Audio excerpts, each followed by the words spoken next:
বাংলাদেশ নদীর দেশ, শত শত নদী আছে এই দেশে। জলের মতো জড়িয়ে আছে সেগুলোর নাম কত সুন্দর নাম।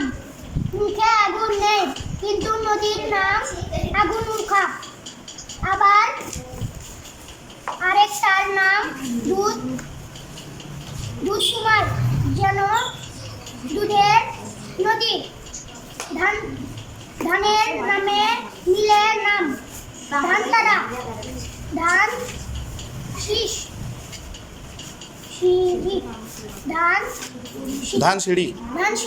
এগুলো ছোট নদী, বড় বড় নদীও আছে। পদ্মা নদী, মেঘনা, যমুনা, ব্রহ্মপুত্র। সব নদী এক রকম নয়।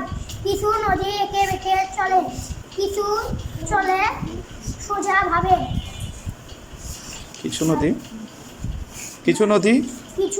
ওইদিকে, কিছু নদী শান্ত, এদিকে কিছু নদী শান্ত, কিছু নদী স্রোত বেশি। থামো।